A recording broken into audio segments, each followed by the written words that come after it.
শুভ রথযাত্রা সবাইকে। তবে আজকে একটা ছোট্ট ব্লগ নিয়ে আসলাম তোমাদের কাছে। ব্লগটা অবশ্যই দেখো, কেউ স্কিপ করো না, দেখলে অবশ্যই ভালো লাগবে, এটা বলতে পারছি।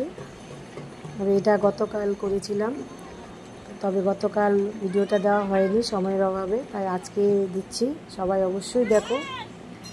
এই দেখো, গতকাল ছিল রথযাত্রা, তাই আমাদের বাড়ির মেয়েরা এবং আমাদের পাড়ার বাচ্চারা রথ নিয়ে বেরিয়েছে। জগন্নাথ, সুভদ্রা, বলরামকে রথে চড়ে একটু ঘোরাবে বলে, মাসির বাড়ি নিয়ে যাবে বলে সবাই বিকেলবেলা বেরিয়েছে। আমার মেয়েও বেরিয়েছে। আমি তো দুপুরবেলা জগন্নাথ, সুভদ্রা, বলরামকে পুজো দিয়েছি ঘরে।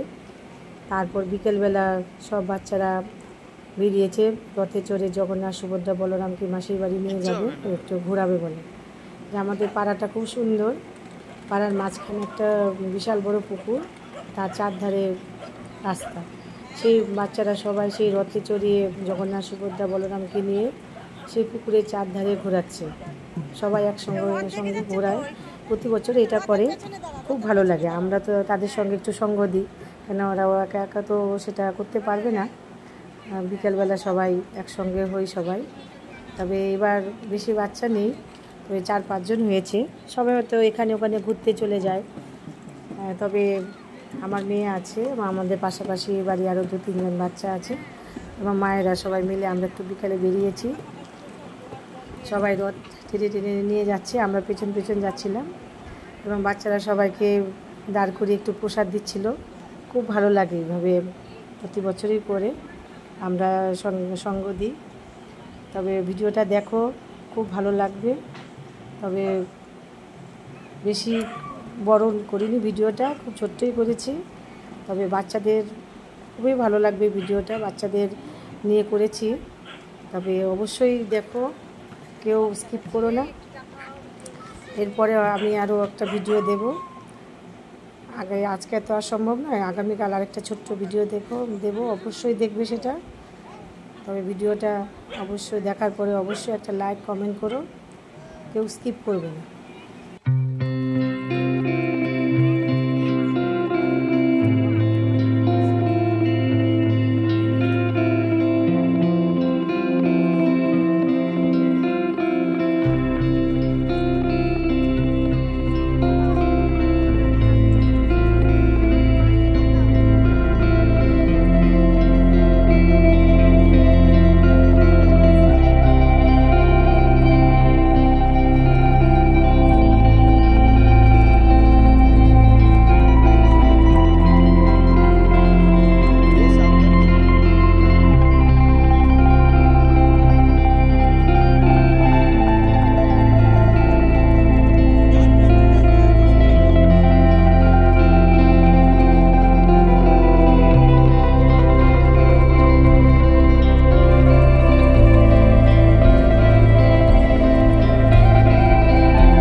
আমাকে দাও, এই আমাকে দাও।